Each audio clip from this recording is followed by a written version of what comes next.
allow me to appreciate the host of this event. Let's just appreciate him. I can't see him. I would have really wanted to see him. Okay.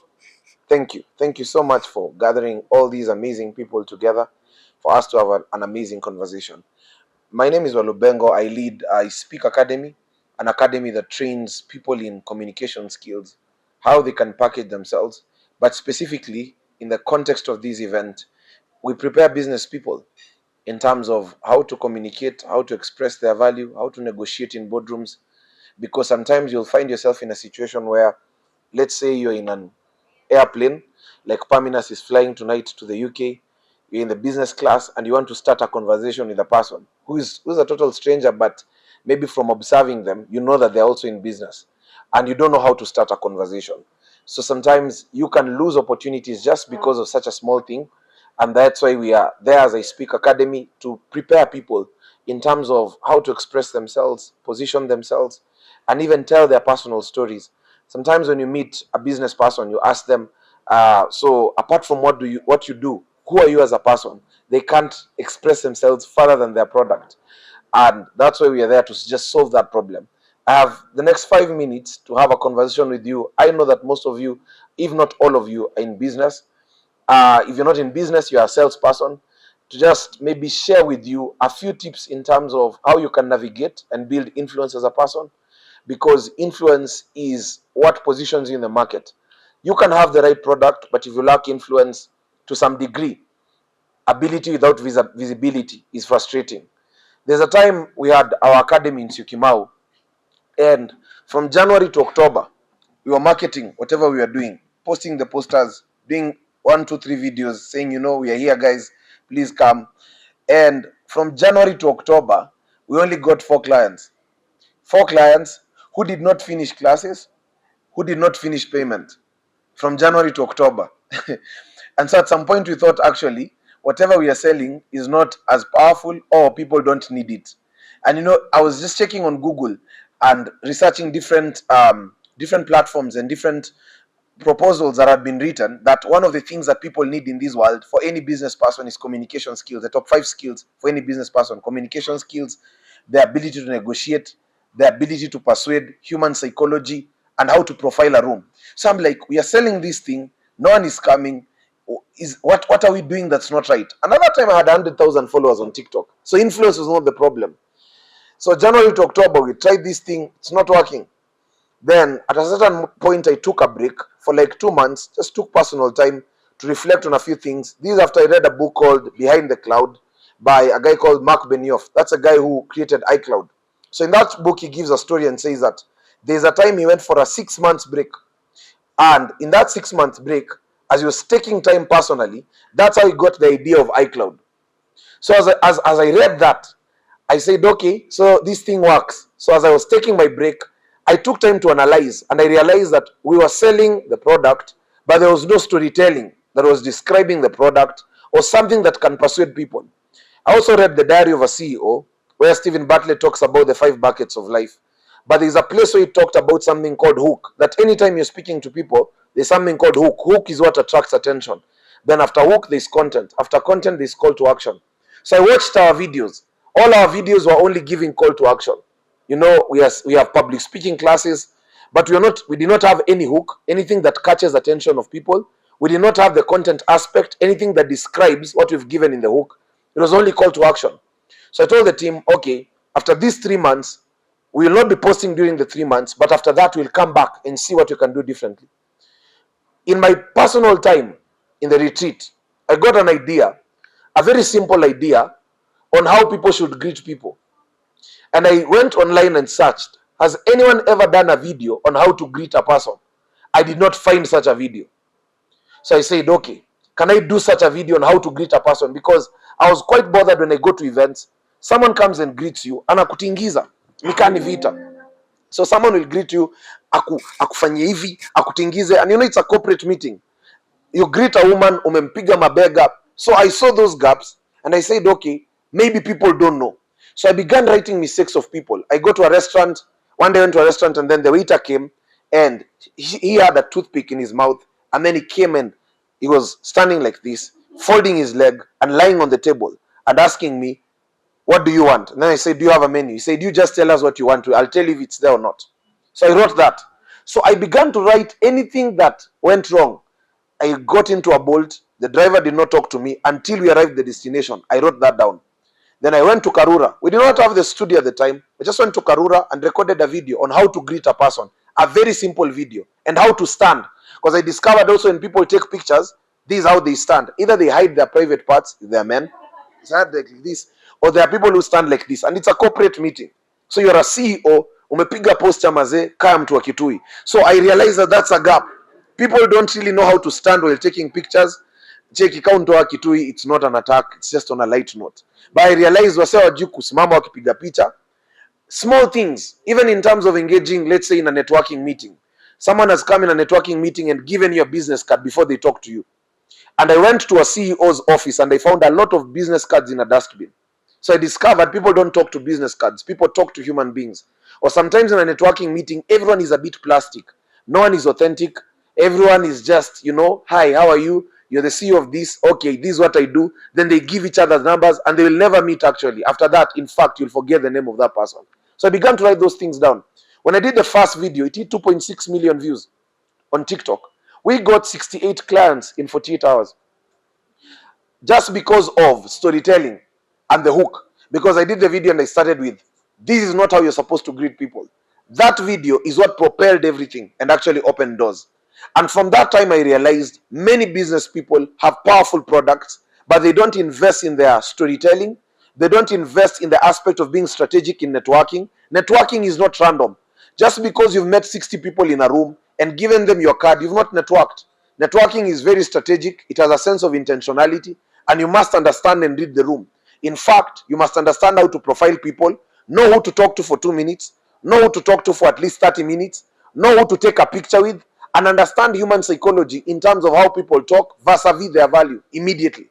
And so from there, that's how it started the conversation. Today, as I'm speaking to you, we are opening another branch in Nakuru and opening several other branches just because of having the power of storytelling, knowing how to tell personal stories. There is something called the 5 P's of a business person. The first P is called positioning. Positioning is how you strategically place yourself and the hobbies that you take and how it positions you. For example, a business person does not just have any hobby randomly, for fun. Every hobby that you master must take you towards a certain direction. I met someone at the airport, and as we were talking, he got interested in knowing what I do. Then he told me, so I would like us to get to know each other as we play golf. And I was not playing golf. The only game I was playing was rugby. So this guy is telling me, I want us to play golf together. I don't play golf. And he kept on calling me. So when are we playing golf? And I just kept on avoiding him. He said, okay, do you play this game? But do you play pool? I don't play pool. Because the African orientation of an entrepreneur is focus, grit, wake up at 4 a.m. Most entrepreneurs don't play. And there are people who you can never close a deal with if you don't play. Or there are deals you can't close unless you go for dinner. Conversations and intentionality in terms of family. So the first one I can say is strategic positioning. And positioning is not just about social media. Positioning is about the hobbies that you have as an entrepreneur. The second thing is people. People in terms of you must master people management. Master how to separate relationships and also master how to gather relationships. One of the CEOs I deeply admire is Tony Elumelu. Every time there is a birthday of his daughter or his son, he's intentional to invite all his friends. It's only normal or average people who think that birthdays are for cakes. Birthdays are not for cakes. Birthdays are a report card of gathering people to leverage on relationships. Because in the rules of relationship management, any key day must be leveraged. So if it's a graduation, if it's a birthday, you must know how to leverage it. If it's a marriage anniversary, it's not just about celebrating to cut cake. It's about gathering people intentionally to communicate value and also communicate closeness. And they have mastered that tactic. I have one of my mentors, he's called Jojo Moraro. He's from Nigeria, he runs a company called Rage Media Group. He was telling me that how he was able to get £3 million. It was through an anniversary. He had called people while they were celebrating his anniversary. He decided to show the vision of what him and his wife want to do for the next 20 years. And in that meeting, someone said, I want to invest in this. He even made a video intentionally, celebrated every single person who had come and people who had worked with him the whole journey. You realize that aspect of people, we've not tapped into it. Third thing is the aspect of perspective. You can be selling a product, but you can bring a different perspective that people are not used to. The aspect of perspective is very important, and distinction. Distinction in how you tell your story, distinction in how you describe yourself. Many entrepreneurs sell powerful products, but they don't know how to attach their personal story to the product. So you're selling a Samsung to me, and yet you have a Techno na imepasuka screen. I cannot buy the phone from you, because it means that even you don't trust that product. The aspect of being connected to a product intentionally is something that is very important, because you are the first product before you sell any product. Many people invest in businesses, but they don't invest in themselves. While investing in yourself will determine how far the business can go. I remember when I got into the world of public speaking, one of my mentors called me and said, "How much is the highest amount of money someone has ever paid you to speak in a corporate event?" I told him 100,000. He said, "Do you know what it takes for someone to pay you 500,000 if you're speaking for 1 hour?" I said, "They don't know what it takes." He said, "Do you think they pay for words?" I said, "No, but I don't know what it takes." He said, "Now I want you to go and study a guy called Vusi and study the top 10 speakers in Africa, but also across the world. What do they do differently?" So I went, sent an email to Vusi. They sent his rate card. I went through the breakdown of the rate card, and I discovered actually what people pay for is not even about the words. Neither is it about the time. There's something else that people pay for. And that's the aspect of how you describe yourself and how you package yourself, and the aspect of distinction. So I began with small things. Number one, just changing how I dress up. Paminas and I share the same tailor. He's called Ashoksani. I had to change the suits fast. I had to change small things like how I smell. I had to change small things like even how I talk on camera. Got a vocal coach, understood how to talk when you're in Europe, how to talk when you're in South Africa, how you puncture your tongue, how you're able to describe yourself, have different profiles in terms of how I describe myself, get a proper photographer in terms of photo shoots, have a good graphics designer, social media manager. After investing in the whole ecosystem, one day I was invited for an event, charged them $2,000 to speak. And I thought actually they would refuse. They said, "Oh, thank you for actually just quoting our exact budget." I regretted. But first, I had discovered something, that someone can pay me $2,000 to speak. After that, another one came. They gave me $5,000. Then it became so normal to actually do that. I believe that there are small things if you invest in, either as a business person, they can be able to propel you further. Small things like investing in yourself. Begin to see yourself as a billboard. If you're a billboard on Ngong Road, would someone look at you for 5 minutes? Would someone have admired you for even 10 minutes? Would people have had conversations with you? How many hours do you spend watching podcasts or interesting conversations? Because before the big talk, there'll always be the small talk. If you cannot manage small talk, you can't get to the big talk. You must know how to be interesting as a person. Most entrepreneurs are not interesting. They are very basic. They are very sad. They are not interesting. They don't know how to laugh. Everyone is just wearing suits. What work well packaged. If we can get to a place where you have the suit, you're in business, but you're also interesting, you know you have a sense of humor, because those small things matter at the top. At the bottom, hard work is what propels people. But at the top, it's small things like mastering principles and having a sense of personality. You saw a video of Aliko Dangote the other day joking with presidents. The ability of him being able to balance power and having something called soft power makes him be able to just dine with these people in a simple way. You saw Elon Musk yesterday going for a meeting in China with his son, 12 years old, getting with him in a boardroom. There are small things that take you before kings, and sometimes personality is very key, and authenticity in terms of identity. I was training someone who owns this hotel. I may not mention the name, but if you know that person, you know that person. She is my friend. And one day she just gave me $4,000 for making her laugh. It was my first time touching $4,000. That's Charlene Ruto. I have to say thank you to her.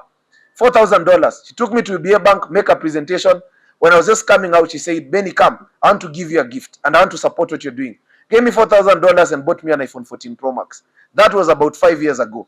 And that changed my perspective that small things in life matter. In school, I was beaten for being a noisemaker and being funny. But here, someone gave me $4,000 for being funny. Work on your personality. Don't throw away your personality and focus on the product. My time is up. I believe that we'll keep on building capacity. Excellence is not just about the product. Excellence is about you in terms of the small things. God bless you. We are looking forward to training you. You can get us on social media. Just search Walubango. You'll find us there. We'll sharpen your capacity. I've worked with people like Paminas. This week I was with Madam Lillian. And these are some of the companies that we've worked with to just propel conversations further.